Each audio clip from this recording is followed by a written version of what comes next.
ಅನಂತಕುಮಾರ್ ಹೆಗಡೆ ಓರ್ವ ಹುಚ್ಚ ಹೀಗಂತ ಕಾರಟಗಿ ಪಟ್ಟಣದಲ್ಲಿ ಸಚಿವ ಶಿವರಾಜ್ ತಂಗಡಗಿ ಅವರು ಹೇಳಿಕೆ ಕೊಟ್ಟಿದ್ದಾರೆ.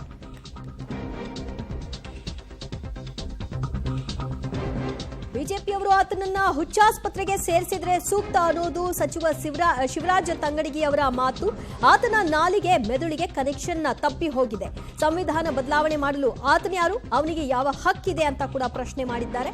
ಸಂಸದ ಹೆಗಡೆ ವಿರುದ್ಧ ವಾಗ್ದಾಳಿಯನ್ನ ನಡೆಸಿದ್ದಾರೆ ಸಚಿವ ಶಿವರಾಜ್ ತಂಗಡಗಿ. ಆತ ಓರ್ವ ಹುಚ್ಚ, ಆತನನ್ನ ಹುಚ್ಚಾಸ್ಪತ್ರೆಗೆ ಸೇರಿಸೋದು ಸೂಕ್ತ, ಬಿಜೆಪಿಯವರು ಆ ಬಗ್ಗೆ ಗಮನ ಹರಿಸಲಿ ಅಂದಿದ್ದಾರೆ. ನಾಲಿಗೆಗೆ ಮತ್ತು ಮೆದುಳಿಗೆ ಕನೆಕ್ಷನ್ ತಪ್ಪಿದೆ. ಅವನೊಬ್ಬನು ಹುಚ್ಚ. ಯಾರು? ಅನಂತ ಹೆಗಡೆ. ಅವನೊಬ್ಬ ಹುಚ್ಚ. ಅವನಿಗೆ ಹುಚ್ಚಾಸ್ಪತ್ರೆ ಸೇರಿಸ್ಬೇಕು ನಿಜವಾಗ್ಲೂ ಬಿಜೆಪಿ ಅವರು. ಅವನಿಗೆ ನಾಲಿಗೆಗೆ ಮತ್ತು ಮಿದುಳಿಗೆ ಕನೆಕ್ಷನ್ ಗ್ಯಾಪ್ ಆಗೈತೆ. ಹಿಂಗಾಗಿ ಅವ ಹಿಂಗ್ ಮಾತಾಡ್ತಾ ಇದ್ದಾನೆ. ಅದಕ್ಕೆ ಅವನ್ನ ಹುಚ್ಚಾಸ್ಪತ್ರೆ ಸೇರಿಸಬೇಕು. ನಿಜವಾಗಲೂ ಸಂವಿಧಾನವನ್ನ ಬದಲಾವಣೆ ಮಾಡೋ ಇವನ್ ಯಾವನು? ಇವನ್ ಯಾವ ಹಕ್ಕು ಇದೆ? ಇವನಿಗೆ ಸ್ವಲ್ಪ ಬುದ್ಧಿ ಭ್ರಮಣ ಆಗೈತೆ. ನಾಲಿಗೆಗೆ ಮತ್ತು ಮಿದುಳಿಗೆ ಕನೆಕ್ಷನ್ ಆಗೈತೆ. ಬಿಜೆಪಿ ಅವ್ರ ಮೊದಲು ಅವನು ಹುಚ್ಚಾಸ್ಪತ್ರೆ ಸೇರಿಸೋ ಕೆಲಸ ಮಾಡಿ.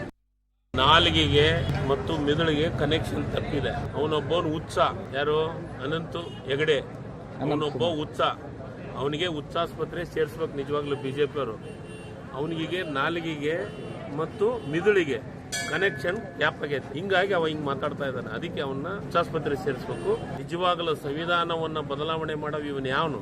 ಇವನ್ ಯಾವ ಹಕ್ಕು ಇದೆ? ಇವನಿಗೆ ಸ್ವಲ್ಪ ಬುದ್ಧಿ ಭ್ರಮಣ ಆಗೈತೆ. ನಾಲಿಗೆಗೆ ಮತ್ತು ಮಿದುಳಿಗೆ ಕನೆಕ್ಷನ್ ಆಗೈತೆ. ಬಿಜೆಪಿ ಅವ್ರ ಮೊದಲು ಅವನು ಹುಚ್ಚಾಸ್ಪತ್ರೆ ಸೇರಿಸೋ ಕೆಲಸ ಮಾಡಿ. ಸಂಸದ ಅನಂತಕುಮಾರ್ ಹೆಗಡೆ ಅವರ ಹೇಳಿಕೆಗಳ ಸಂಬಂಧಿತವಾಗಿ ಸಚಿವ ಶಿವರಾಜ್ ತಂಗಡಗಿ ಅವರ ಪ್ರತಿಕ್ರಿಯೆ ಇದು. ಕೆಲವರಿಗೆ ನಾಲಿಗೆ ಮತ್ತು ಮೆದುಳಿಗೆ ಕನೆಕ್ಷನ್ ಕಟ್ ಆದಂತಹ ಸಂದರ್ಭದಲ್ಲಿ ಈ ರೀತಿ ಹುಚ್ಚ ಹೇಳಿಕೆಗಳನ್ನ ಕೊಡ್ತಾರೆ. ಅದೇ ಆಗಿರೋದು ಅನಂತಕುಮಾರ್ ಹೆಗಡೆಗೆ ಹುಚ್ಚಾಸ್ಪತ್ರೆಗೆ ಸೇರಿಸಬೇಕು ಅಂದಿದ್ದಾರೆ ಸಚಿವರು.